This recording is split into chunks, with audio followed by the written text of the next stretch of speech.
Hello everyone, my name is Loco and welcome to another StarCraft 2 Legacy of the Void video. Today I'm going to be discussing the patch notes for Legacy of the Void that they announced yesterday. And these are going to be the patch notes that will be happening soon in the beta. Now in this video I'm going to be reading off the patch notes, but I'm also going to be giving you my thoughts for it. And I want to notice right off the bat, or I want to let you know right off the bat, that I am a Zerg player. I played a couple hundred games with Zerg and maybe a couple with Terran and Protoss. So I'm gonna try and stay completely unbiased right here, but obviously as a Zerg player I like seeing Zerg succeed, but hopefully I'll be able to give you some better insight into what is going on right now. So here we go, the Legacy of the Void beta balance update preview for April 27th. As testing continues to scale on the Legacy of the Void multiplayer, we're getting more information on what is working and what could be improved. With this in mind, we've prepared a number of additional changes for the beta that we would like to discuss. Alright, here we go. So first off, a new Terran unit. Protoss got 2 new units in Legacy of the Void, Zerg got 2 new units in Legacy of the Void, so Terran currently only got 1, but they will get 1. Now, it's kind of a fake idea here, but here we go. Before we get into the changes for existing units, we would like to discuss the status of a new Terran unit. We've been experimenting with various ideas, from a new base defense structure to an add-on that allows production facilities to change their type. At this time, however, it seems we may have moved forward with a unit from the Starport. There are various ways we've been experimenting with this unit. Now here goes nothing.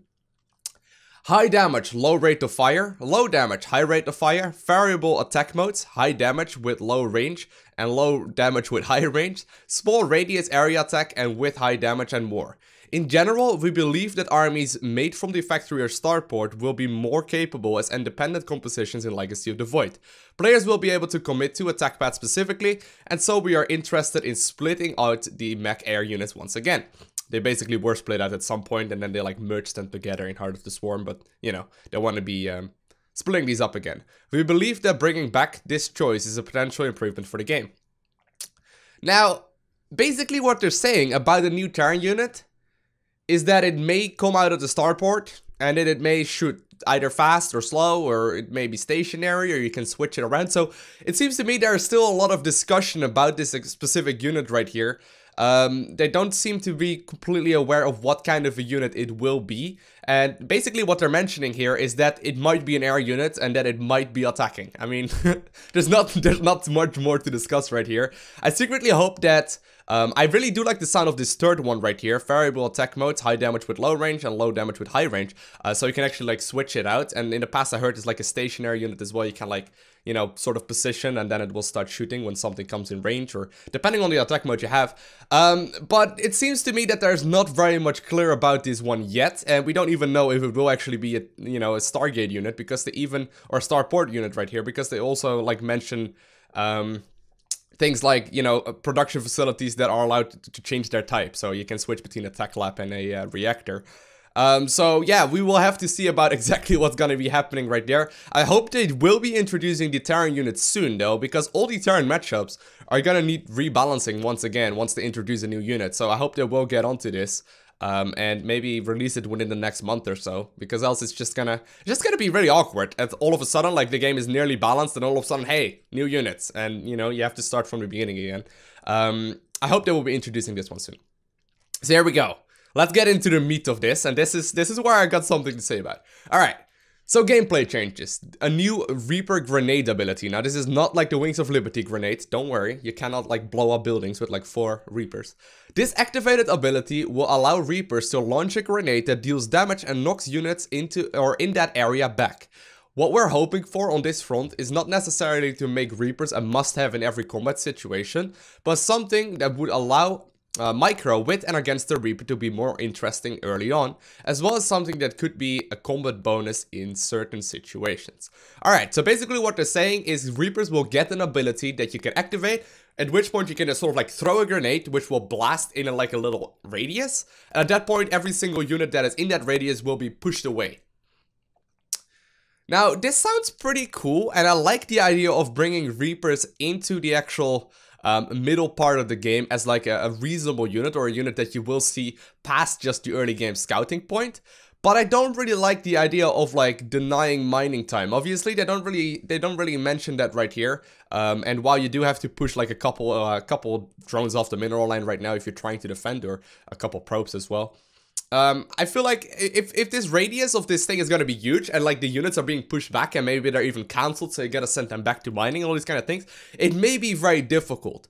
I do like the idea though, like once again, that you can maybe use this in the middle part of the game, so you can actually throw the grenade forward, and maybe it will like blast a part of the Protoss army away for just a couple of seconds, even if it doesn't do any damage, but just to like sort of take an army out of that position. So I would really like to see this, but maybe as like a research or something like that.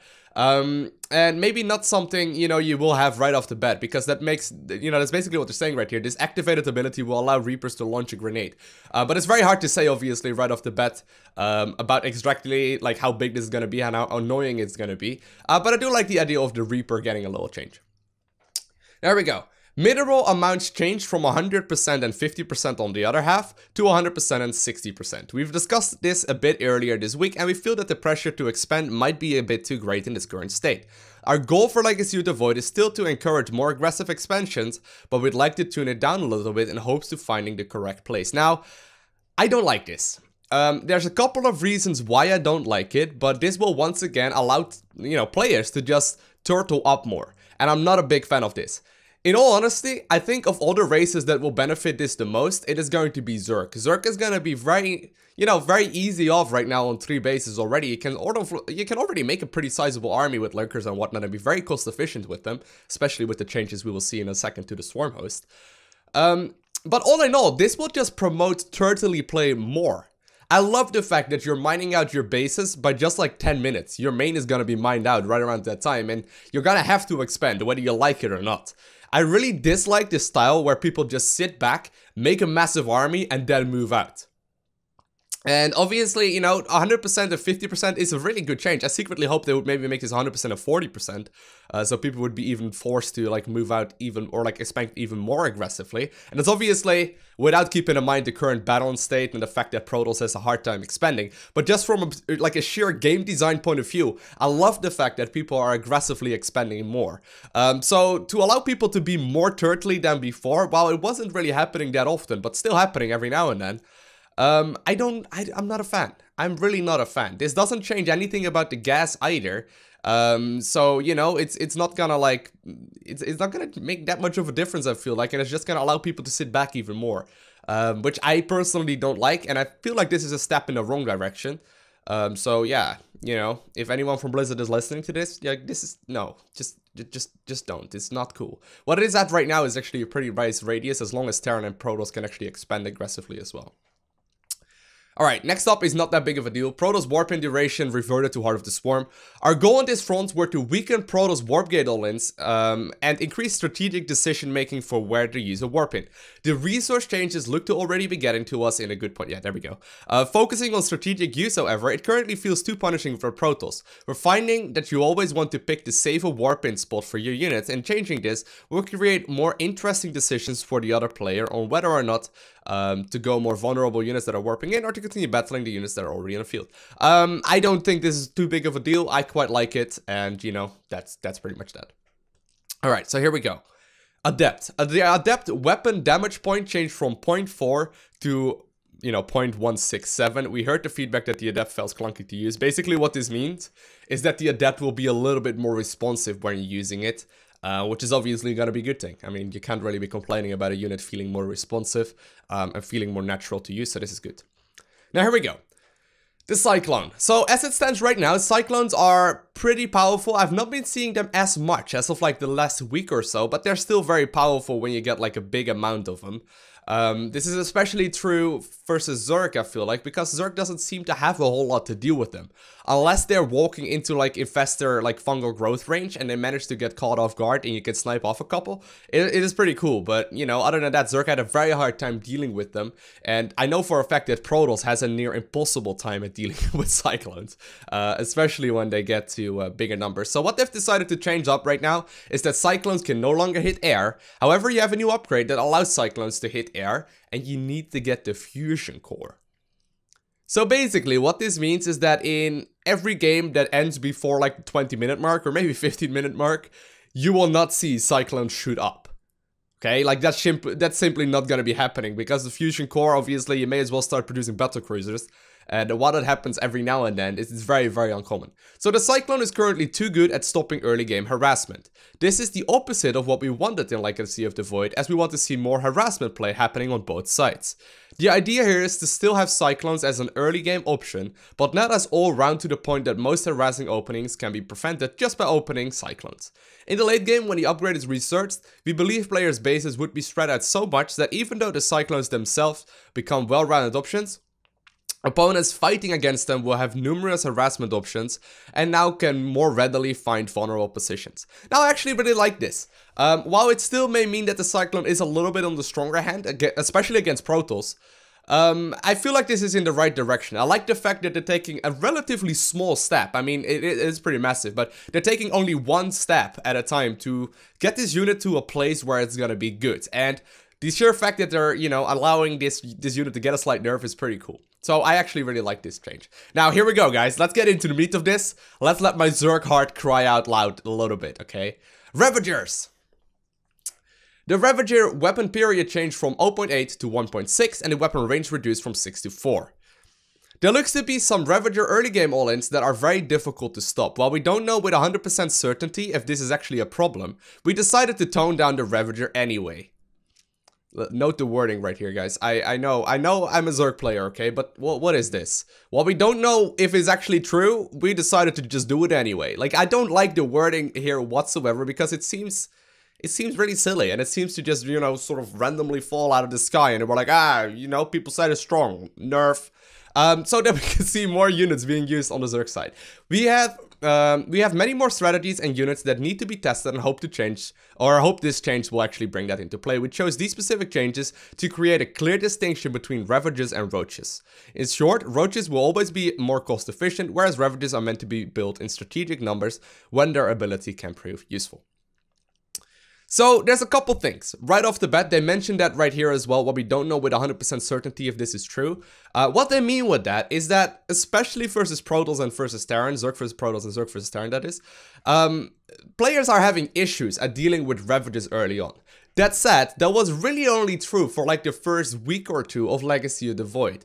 Ever since, you know, I've been playing a lot, and when you play like the people that are playing a lot as well, and you see those Terran players and those Protoss players' names over and over again, you see them adjusting their build orders to the point where they can easily deal with Ravagers. I don't think I've done a 2-base Ravager all-in a very long time because, well, Terran players just started opening up with siege strength droppers or quick Banshees, which obviously, you know, both of those actually pretty much hard counted this Ravager play. And, well, Protoss is a little bit more difficult, but most Protoss players have been going Adept into 3rd base, into Stargate. And, you know, by the time you're actually hitting with a Ravager aggression, the Void Ray is usually just about to come out. And on top of that, the amount of health that a Ravager has actually is not that great. If you're gonna do it super early on, like a 1-base Ravager all-in, it feels to me that, you know, even a Mothership Core will more often than not deal with it just fine because of you know, these actually, like, Ravagers actually have less health than Roaches. So, while I do agree that both Terran and Protoss have a relatively tough early game versus Ravagers, and that I do agree that Ravagers are a little bit strong, especially in the early game, I do not agree with these changes right here. They basically nerfed the unit twice.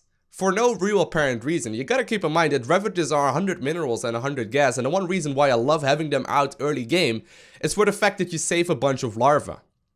Let's say you make, you know, a couple of Ravagers, you can actually defend against most aggression early on, especially if you have like 4 queens backing it up as well. Like 4 Ravager, 4 queen, it's very hard to break that.